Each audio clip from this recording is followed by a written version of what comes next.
నమస్కారం అండి. నా పేరు బాలనాయుడు, జనసేన పార్టీ పాయకరాపేట నియోజకవర్గం. వెల్కమ్ టు జనవాహినితో మీ బాలనాయుడు ఛానల్. రేఖా గుప్తా గారు ఢిల్లీ ముఖ్యమంత్రిగా ప్రమాణ స్వీకార మహోత్సవానికి ఎన్డీఏ కూటమి పక్షాలు, నరేంద్ర మోడీ గారు, అమిత్ షా గారు మొదలైనటువంటి బీజేపీ యొక్క అగ్రనాయకత్వం అంతా పాల్గొన్నటువంటి ఆ సభలో ఒకసారిగా అందరికీ నమస్కారం పెట్టుకుంటూ ముందుకు వెళ్తున్నటువంటి క్రమంలో ప్రధానమంత్రి మోడీ గారు సడన్గా పవన్ కళ్యాణ్ గారిని చూసి ఆయన్ని పలకరించిన తర్వాత ఆయనతో కొంచెం కాసేపు సరదాగా ఆ కొద్ది క్షణాలు సరదాగా మాట్లాడి వెళ్ళిన ఆ యొక్క సంఘటన చూస్తూ ఉంటే అందరికీ అర్థం అవ్వాలి, పవన్ కళ్యాణ్ గారికి నరేంద్ర మోడీ గారు బీజేపీ అగ్రనాయకత్వం అయితే దేశ స్థాయిలో, జాతీయ స్థాయిలో పవన్ కళ్యాణ్ గారి పట్ల ఉన్నటువంటి ఆదరణ మరియు ఆయన మీద చూపించే ఆప్యాయత 2024 ఎన్నికలకు, సాధారణ ఎన్నికలకు ముందు ఆయన చూపించినటువంటి సమయస్ఫూర్తి ఉందో ఆ సమయస్ఫూర్తి వల్లనే ఈరోజు ఎన్డీఏ యొక్క ప్రభుత్వం ధీమాగా అక్కడ కొలువు తీరిందనేది మొత్తం మీద దేశం అంతా చూసింది. దానికి మోడీ గారు 2014 నుంచి కూడా చాలా ఆదరణ చూపిస్తూ ఉంటారన్నమాట.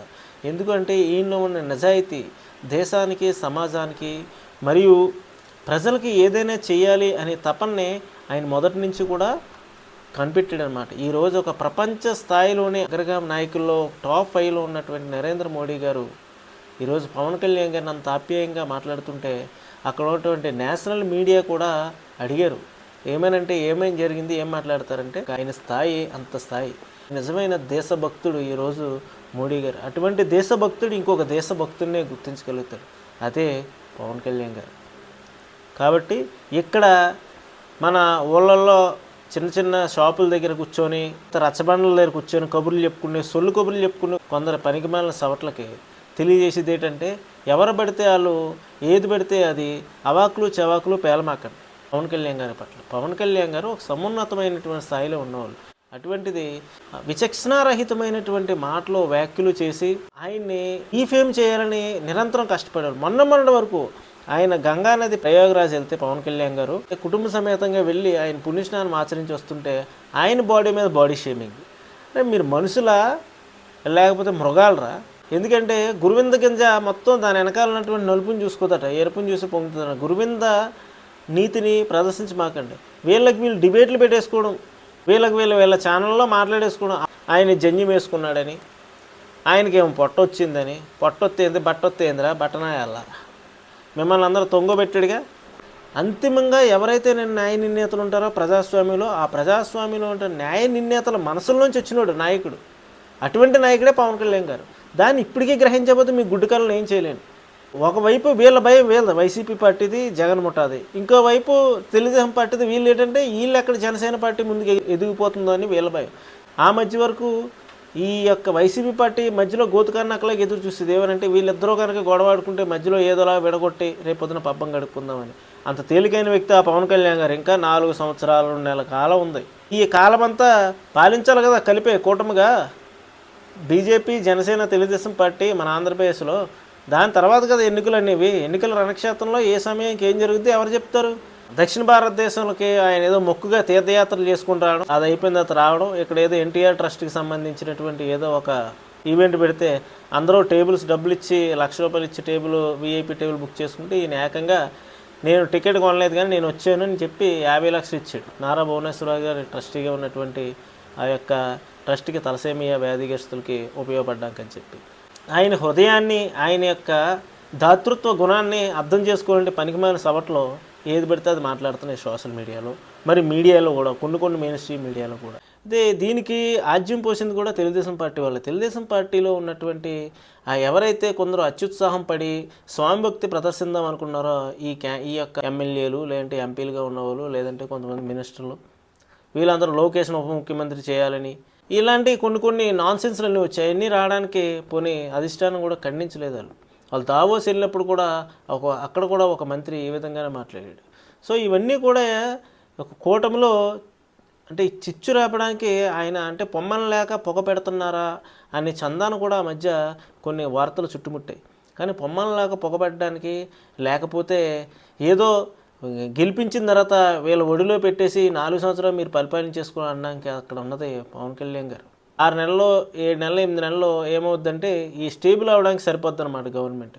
ఈ పక్షంలో ఏమి నిర్ణయాలు కానీ ఏమి కానీ తీసుకోవడానికి ఉండదు. ఇక్కడి నుంచే కొన్ని మంచి మంచి నిర్ణయాలు తీసుకోవడానికి అవుతుంది. కాబట్టి ఈయన కంటికింపుగా ఉన్నాడు కాబట్టి ఈయన ఏదోలాగా పొమ్మల్లాగా పొగబెట్టడమో బెదిరిస్తే ఆయన లొంగిపోయి పక్కకు ఉండిపోతాడని చెప్పే ఒక రకమైనటువంటి వ్యూహం పన్నేరా తెలుగుదేశం పార్టీ వాళ్ళు అనేది అందరికీ అనుకున్నారు. కానీ దాన్ని పటాపంచులు చేసి ఆయన ఎన్టీఆర్ ట్రస్ట్ యొక్క ఆ కార్యక్రమంలో పాల్గొనడంతో అందరూ విపక్షాల యొక్క నోర్లు ఒకసారి మూసుకుపోయి. అంటే ఉదాహరణకు పిఠాపురం నియోజకవర్గంలో వర్మ, అక్కడ పిఠాపురానికి ఎమ్మెల్యే ఎవరు? పవన్ కళ్యాణ్ గారు, ఉప ముఖ్యమంత్రి. ఆయన కోట్ల రూపాయలు వీలైతే ఇతను ఉన్నటువంటి మంత్రిత్వ శాఖల నుంచి కానీ లేకపోతే కేంద్ర ప్రభుత్వం నుంచి కానీ చాలా వరకు నిధులు తెచ్చి ప్రత్యేకమైన శ్రద్ధ చూపించి ఒక మోడల్ నియోజకవర్గంగా తీర్చిదిద్దామని చెప్పి పిఠాపురం అనుకుంటుంటే తగుదునమ్మా అనుకుంటూ మూడేకల బొడ్లాగా ఈ వర్మ అక్కడికి వెళ్ళి ఇదంతా తెలుగుదేశం పార్టీ చేస్తుందని చెప్పేసి అన్నారు. అంటే మా తెలుగుదేశం పార్టీ అధిష్టానికి అండదండ లేకుండా వర్మ అలా చేయడు కదా. లేకపోతే ఆయన చేస్తున్నాడు అనుకుందాం, అధిష్టానం పిలిచన్నా సరే నువ్వు అలా చేయొద్దు, అది ఆయన నియోజకవర్గం అనుకోవచ్చు. ఎందుకంటే పులివెందులకి జగన్మోహన్ రెడ్డికి ఎలాగో, కుప్పం చంద్రబాబు నాయుడికి ఎలాగో పవన్ కళ్యాణ్ గారికి మరి పిఠాపురం కూడా అలా వదిలేయాలి. ఎందుకనంటే అది కూటమి అవ్వచ్చు, లేకపోతే ఇంకోటి అవ్వచ్చు. పిఠాపురం వాస్తవ్యులందరూ కూడా అక్కడ పవన్ కళ్యాణ్ మా సొంత మనిషి అన్నట్టుగా ఆయన చూసుకొని భారీ స్థాయిలో మెజార్టీ ఇచ్చారు. ఆ మెజార్టీని పెంచుకోవడానికి నెక్స్ట్ పవన్ కళ్యాణ్ గారు ప్రయత్నం చేస్తున్నారు. అక్కడ ఎప్పుడూ జరగనంత బట్టి అభివృద్ధి పనులు చేస్తూ ఉన్నారన్నమాట. అటువంటి గొప్ప కార్యక్రమాలు చేస్తున్నటువంటి పవన్ కళ్యాణ్ గారిని అస్తిత్వపరచడానికి కదా ఈ విధంగా చెవిలో జోరేగలాగా చెప్పులో రాయిలాగా ఈ యొక్క వర్మని ప్రయోగిస్తున్నారంటే. వర్మ సొంత నియోజకవర్గం అయితే అయి ఉండొచ్చు, కానీ ఆయన్ని చంద్రబాబు నాయుడు గారు పిలిచి ఆయన వేరే దగ్గర అకామిడేట్ చేయాలి. చంద్రబాబు నాయుడు గారు మరి ఆయనకి ఈపాటికే పిలిచి ఏదో ఒక నామినేటెడ్ పోస్టో ఎమ్మెల్సీని ఏదో ఒకటి ఇచ్చేసి ఉండుంటే ఆయన కూడా ఎలాగపోయి ఉండేవాళ్ళేమో. కానీ ఇవన్నీ కూడా వీళ్ళు వ్యూహంలో భాగంగా జరుగుతుందేమో అనుకుంటున్నాను నేను. ఎందుకంటే అస్థిరపరచడానికి, అస్థిరపరిస్తే అస్థిరపడిపోయేవాడు కాదు, అక్కడ ఉన్నటువంటి జనసేన నాయకులు కూడా బెదిరిస్తే బెదిరిపోయేవాళ్ళు కాదు. ఈ పిఠాపురం అనేది ప్రజారాజ్యం నుంచి చేయాల్సినటువంటి కార్యక్రమం పిఠాపురాన్ని ఎంచుకోవడం అనేది. సో ఇలా ఇటువంటి విషయాలు కానీ రాష్ట్రం కోసం కాంప్రమైజ్ అయ్యి ఆయనకు వచ్చే సీట్లలో కూడా బీజేపీకి ఇచ్చేసి బీజేపీని రప్పించి అలాగే ఈయన కూడా చాలా తగ్గించుకొని తెలుగుదేశం పార్టీ పూర్తిగా కనుమరుగైపోయే టైంలో నేనున్నానని చెప్పేసి వచ్చి తెలుగుదేశం పార్టీకి ఒక రకమైన ఊపిరి ఊదితే ఈరోజు తెలుగుదేశం పార్టీలో ఉన్న కొందరు నాయకులు చేసేటటువంటి చేష్టలతో నిజంగా పొత్తుకు ముప్పు వాటిల్తుందా, కూటమి విడుతుందా అనే ఒక రకమైనటువంటి అనుమానం వచ్చింది. కాబట్టి తెలుగుదేశం పార్టీ వాళ్ళు కూడా కొంచెం ఆలోచించుకొని మాట్లాడడం ఇవన్నీ చేయాలి. ఏమీ లేని దగ్గర కూడా నిప్పు పుట్టించాలని ట్రై చేసి తత్వం అన్నమాట వీళ్ళు. వల్లభనేని వంశీని కలడానికి విజయవాడ జైలుకి వెళ్ళి అటు నుంచి బయటకు వచ్చి ఇది ఏంటి అది మాట్లాడుతున్నాడు. ఎవరిని ఇక్కడ అధికారులందరినీ కూడా మేము తీసుకొచ్చేస్తాం, సప్త సముద్రాల అవతలున్నా కూడా వాళ్ళు ఈడ్చుకొచ్చేసి ఇక్కడ బట్టలు ఊడదీస్తామని చెప్పి అధికారులను అలాగంటారు. ఇంకోటి ఇతను ప్రతిపక్షం పశ్చాలన్న జగన్మోహన్ రెడ్డికి ప్రజలు ప్రతిపక్ష పార్టీ హోదా ఇవ్వలేదు. ఎందుకంటే 11 సీట్లకి పరిమితం చేశారు కాబట్టి ఆయనకు ఆ మెజార్టీ రానప్పుడు ఆయన ఎలా కోరుకుంటాడు నేను ప్రతిపక్షం అని చెప్పి? అది తప్పు కదా. 10 సార్లు నేను ప్రతిపక్ష నాయకుని అనుకుంటాడు ఆయన. ఎవరో జగన్మోహన్ రెడ్డి. నువ్వు ప్రతిపక్ష నాయకుడు కాదు, నువ్వు ఓన్లీ పులివెందుల ఎమ్మెల్యేవి, వైఎస్ఆర్సీపీ పార్టీకి ఒక అధ్యక్షుడివి, నీకు 11 సీట్లు ఉన్నాయి. ఆ 11 సీట్లకి ఏ విధమైంది ప్రజాస్వామ్యం ఇచ్చారు, దానికే కట్టుబడి ఉండాలి తప్పించి నువ్వు ప్రత్యేకమైన ప్రివిలేజెస్ నాకు కావాలంటే అది రాదు. సో ఆ రోజు పవన్ కళ్యాణ్ గారు మరి 2 సార్లు ఓడిపోయినప్పుడు ఆయన ఎమ్మెల్యే కాదు, మరి అప్పుడు నేను అసెంబ్లీకి వస్తాను నన్ను గుర్తించండి అని చెప్పేసి ఆయన అనలేదు కదా. నా జనాల కోసం నా గెలిపోవడంతో సంబంధం లేని తిరిగాడు. జగన్మోహన్ రెడ్డి ఏదో జరిగినట్టు, ఏదో చెందినట్టు, ఏదో గాల్లో నిప్పు సృష్టించేద్దాం అంటే దానికి బలం చేకూర్చింది తెలుగుదేశం పార్టీకి ఉన్నటువంటి కొంతమంది మరి మేధావర్గమో తెలియదు వాళ్ళు అనమాట. ఎందుకంటే కంటకింపుగా మారుతున్నాడేమో కాంట్రాక్టుల్లో కానీ, లేదంటే ఏవైనా కొన్ని ఇన్సెంటివ్స్ వాళ్ళ తెలుగుదేశం సంబంధించిన వాళ్ళకి వెళ్ళడానికి ఈయన ఏమన్నా అడ్డంగా మారుతున్నాడు ఫీల్ అయ్యారో లేదో కానీ కొంచెం ఈయన బెదిరించడానికి ప్రయత్నం చేశారు.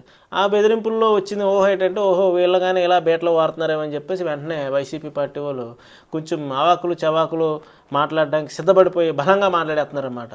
కానీ దానికి ఆయన పులి స్టాప్ పెట్టేసి ఈయన ఎన్డీఏ పక్షాల మీటింగ్లో కూడా దానికి అందరూ కలిపి పాల్గొనడంతో వాతావరణాన్ని కూటమి ఎప్పుడు కూడా డిస్టర్బ్ చేసుకుని నష్టం ఎవరికో అందరికీ తెలుసు.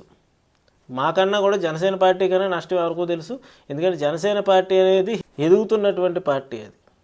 సో విపరీతమైనటువంటి యువతలో క్రేజు, నెక్స్ట్ ఒక సామాజిక వర్గాల యొక్క అండదండలో పుష్కలంగా ఉన్నాయి. అలాగే బడుగు బలహీన వర్గాలు కూడా ఒకసారి చూడాలని చెప్పేసి పవన్ కళ్యాణ్ గారు అట్లా చూస్తున్నారు. కాబట్టి తీవ్ర నష్టం ఎవరికో తెలుసు.